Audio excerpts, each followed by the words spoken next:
Yes, welcome back. And quite an exciting rails house this week. Well, it is for me because the score wheels, or ratchet wheels, have come back. I've got to do a little bit more work on them. But I can't thank Roger, my friend on the east coast of England, for getting them into a state where I can actually work with them and marking it out for the 24 teeth, which are just beyond me. I'd never be that accurate. But he's a lathe man, he knows what he's doing. But I'm just coming back to these bumper caps. See the previous episode if you don't know how I made them. This is actually one of the original ones, but they look pretty much the same. And it's in regards to fitting inserts.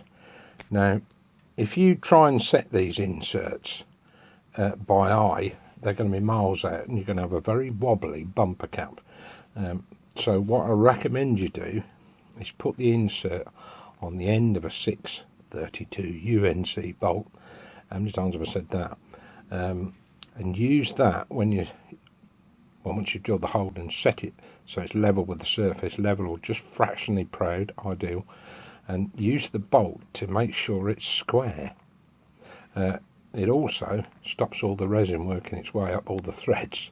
You know, if you just screw it on so the bolt bottoms out, do you know what I mean? But yeah, very important you do that, because you will not be able to do that by eye. You really won't. If you've ever tried to put a clutch on a car and tried to centralise it by eye, you'll know that it only needs to be a fraction off and the whole thing's out. You won't get the gearbox spigot in. Yeah, so that's my suggestion for that. Make sure you put a bolt in it so you've got it square, and use the UV lamp on it like that if you like, and then just gently unscrew the bolt. They do bite quite well. You can see more on that one, but it's knurled in two directions, so as long as you've got enough UV resin in there, it shouldn't unscrew. If you want a really robust solution, the nut is definitely preferable, because it's got 6 sides, less likely to tear out of the resin. But I've had no problem with these. As I say, as long as you keep them flush with the surface, just fractionally proud. If it's below, it'll pull the insert out and you'll be back to square one, won't you? And worthy of note, if the threads have gone in these, don't think for a minute that you can put UV quick setting resin in it and then tap it out again. It won't last more than 5 minutes, trust me, it won't. It's just not worth even going down that path. The originals weren't that great, were they? Let's be honest. So just thought I'd mention that, and thank you to Tim for raising the possibility of fitting these inserts in the original Genco bumper caps. Yes, you can. Yes, you could do that. Though I have to say, I still think I prefer the ones I made to the originals. The only reason these are, trust me, they were brown in the machine. The only reason they're as bright as they are is because I retro brighted them. I forget which episode, but it's a couple of episodes back. And basically I used a bleachy solution and a grow light, and that got rid of most of it. But of course the colour, it will have lost its colour over time, so I did mine just a fraction lighter, and I'm quite happy with that. And the addition of mica powder makes it dense enough so you can't actually see the insert through this. When Genco originally made these, it looks, I mean, you have to kind of reverse engineer these things, isn't it? But they used, well, two parts to it, certainly. They got some of the colour was translucent, some of it was opaque, and I've just gone for a generally opaque look with some mica powder, which just lifts the whole thing a little bit. But there you go. If you need to restore the threads in a Genco bumper cap, use these or 632 nuts and fast quick setting resin, about 30 seconds. But please allow a day or a couple of days for it to really harden up. And resin is like that. You know, you can get it out of the mould within 24 hours, but it will never fully harden until at least a week. You know, it'll always be soft in the middle. So bear that in mind. Hope it helps. This afternoon I've been gradually replacing these bumper caps. If you notice, in the last couple of videos I did, I talked about casting these and putting threaded inserts in, but they come out really well. But this one never did have one of those caps on it. It should have done, checking all the other Genco Archers, but it had a metal one on. I don't know why. Anyway, I've replaced it with the correct bumper cap now, and in a more pleasing colour, and added green, because it seems to fit in with the colour scheme of the whole thing, doesn't it? Really, green. So I'm going from sort of an amber brown into, I don't know, I'm testing the white ones out. Either that or I'll just go for 3 red ones. A couple of, there'll be 3 yellow ones there. I've got another one that I've already made, and a couple of green ones. Yeah, they're looking alright, aren't they? It's not often I do videos at work, but I am today because I want to show you these. All these books, and God knows there's enough of them, and all these boxes and all over here. All these books came from my mother's house, and she was an avid reader, and she'd read a book an hour, a phenomenal amount. But what do you do with them? I mean, she said in her lifetime, books are my friends, and they were to her, familiar friends. But her generation seemed to read more than the present generation, and certainly the younger generation think all the answers are on Google. And as we know, they're not, and not everything you read on the internet is even right or reliable. But anyway, she read a lot, and I didn't know what on earth to do with them. There were 3 floors of books, and I mentioned it to my boss, and he said, well, we have a book sale. We raise money for Great Ormond Street during parts of the year, which is a fantastic thing, isn't it? He said, we'll take all you've got. And I thought, you don't know how many there is. Actually, he came round and said, oh, there is a lot of books, isn't there? And I've been bringing them in. But these are selling not just at this particular place, but other branches that they've got. And as I say, raising money for Great Ormond Street, and they're selling quite well. I hadn't got time myself to really go through these books, which I would have liked to have done. But my boss said, well, bring them all in, and then you can go through them at your leisure, can't you? If there's anything you really want, or you think's perhaps worth more than putting it through for Great Ormond Street, then you can pick them out. I've taken the view, well, even if there are first editions in here, I'm not really going to bother, you know. I think if the you know, they were great for my mum. She loved them in her lifetime, and if it raises money for charity, particularly Great Ormond Street, then I think that's a fantastic thing. So that's what we've done. And but you know, she didn't read rubbish either. Well, I don't think so. I'm not a novel reader. She was. I like more instructional books. But look, there's one of our great writers, Alan Bennett. Cream cracker under the sofa with Thora Hurd. Yeah, Bill Bryson. There's just so much. People who read would, well, frankly, they'd wet their pants if they came through this lot. There's a cardboard box at the bottom there. That is all full of Terry Pratchett books. I'm not a Terry Pratchett reader. I know people love his work. Just not my thing. But I'm sure it will with somebody. But when they open that box and it's got almost everything Terry Pratchett ever wrote in the one box, they're going to love that, aren't they? Anyway, just thought I'd show you that, just to get away from pinballs and all the usual Rouse House stuff. Any books you fancy? Well, see what you think. Right, well, while we're looking at the playfield, let's discuss these things, these bumper springs. The way they were mounted to the board, let's explain this the best way I can. On top of the back, actually, you've got, if I just bring my camera around, you see that nail at the back. That's where the contact happens, and it's between this post and that nail. And the only way you get a contact between that is we put a wash on top. This is purely for support. That's all that's for. M3 washer, by the way, 25mm across, M3. You just have to drill it out slightly, and you've got a new washer if you need one. But if you look on the bottom of this, you see that eyelet. That has to go over that nail. I probably won't be able to do this freehand. Oh, I don't know, I didn't get far off. And then what normally happens is you just put the bumper cap on, and that's how they're fastened. But I found the best way to do it is to actually have a second washer on the top. So one underneath, then the spring, then a second washer, and then the bumper cap. And the reason why I say that is because by doing this you get a greater contact area. I'm not going to be able to screw this one-handed, am I? You get greater contact area. You don't have to do that at all, and that's quite fixed in there now. See that? Hardly any pressure at all. Definitely recommend using 2 washers. Right, this is the material that you would need if you wanted to make a new spring.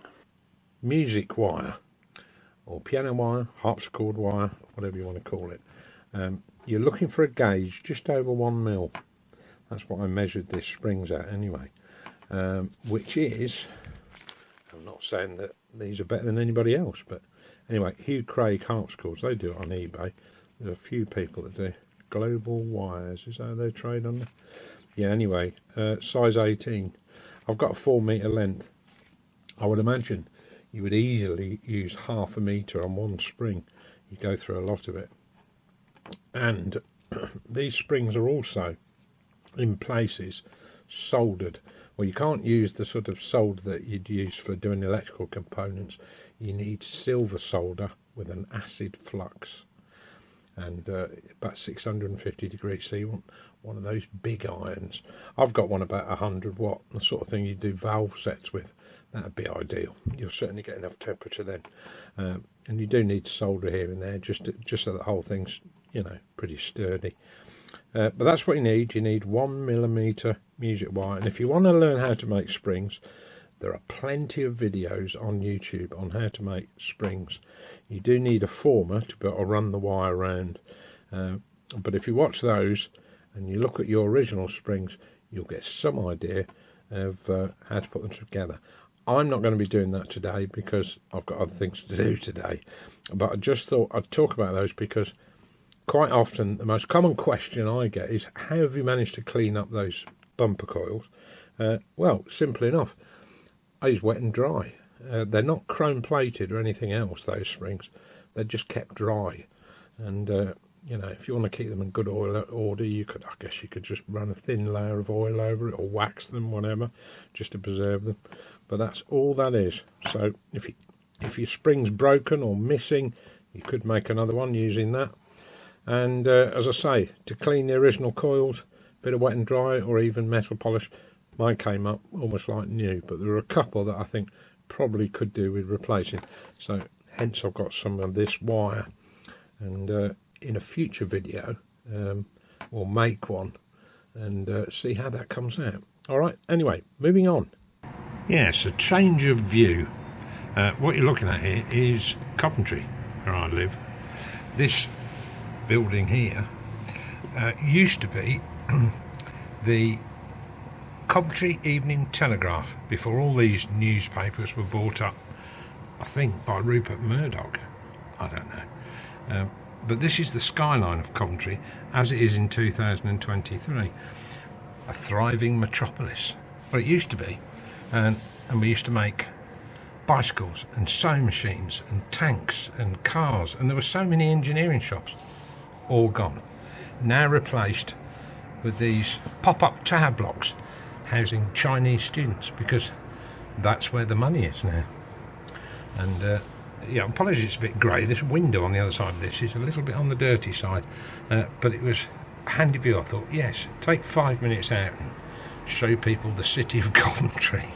I'll show more really, shouldn't I? My desk has got decidedly cluttered. Anyway, we won't worry about that. I'm videoing this while I've still got a bit of daylight left, because if I turn on my lights here in my little workshop, it'll just flare off this glass. But this was the original backglass for the machine, and as you can see, there is a lot that has flaked off, because when this was made, it would have been silk screened on glass. I don't know how many colours they used, several layers I should think, to do this. And then on the back there's a mask. I'll just show you that. That's the mask, which is just black, and it just allows light through certain areas. So those numbers that you saw would actually appear. Can you just make it out actually? Yeah. So what we did between my son and I photographed this and I scanned it, but actually in the end we relied far more on the photograph. But very difficult to photograph pinball black backglass without getting a sort of pin cushion effect. Anyway, my son corrected all that and got the size right for me, and then I went through, it took me hours at pixel level, correcting things, straightening lines out, you know, around these, making sure they're all square. And we sent it off to a company. I'm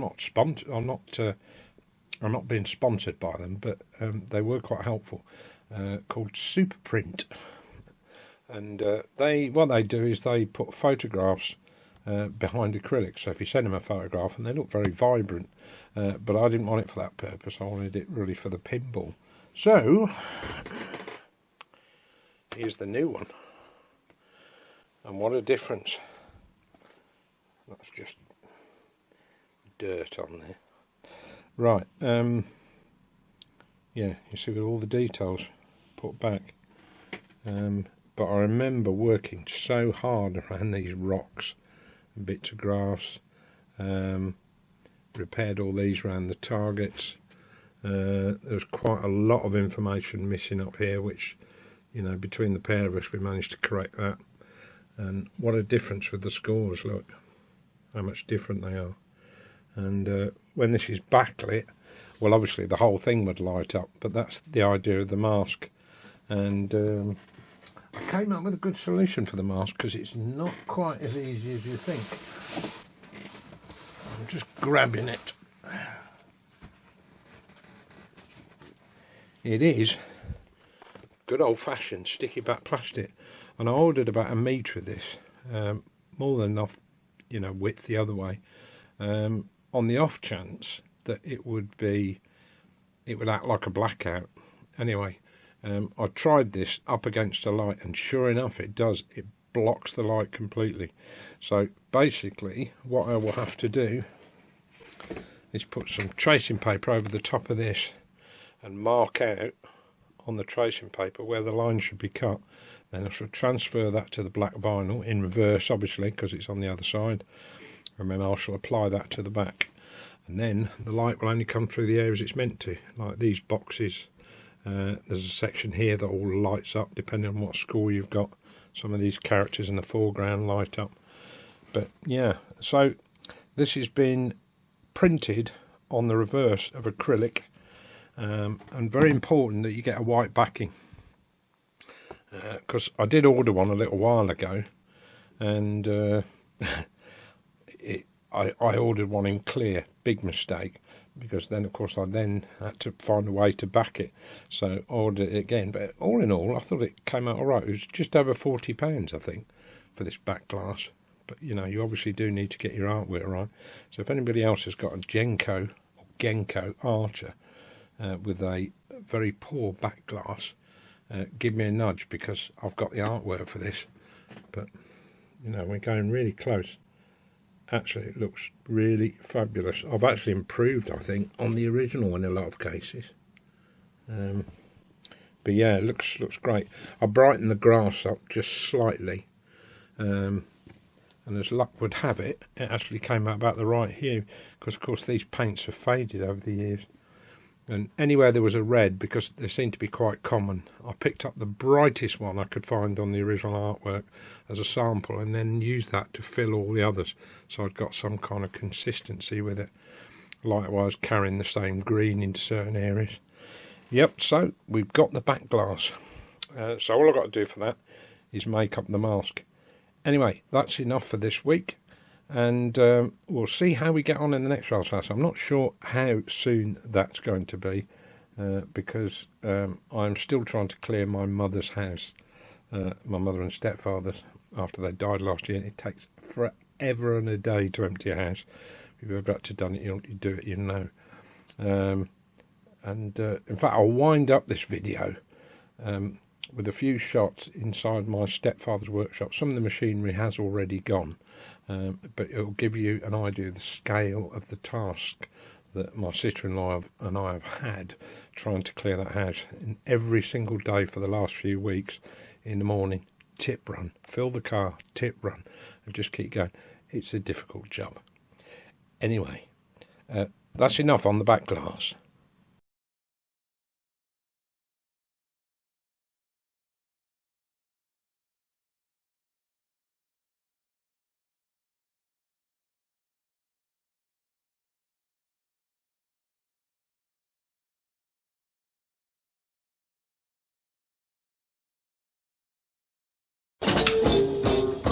Oh, and don't forget to subscribe.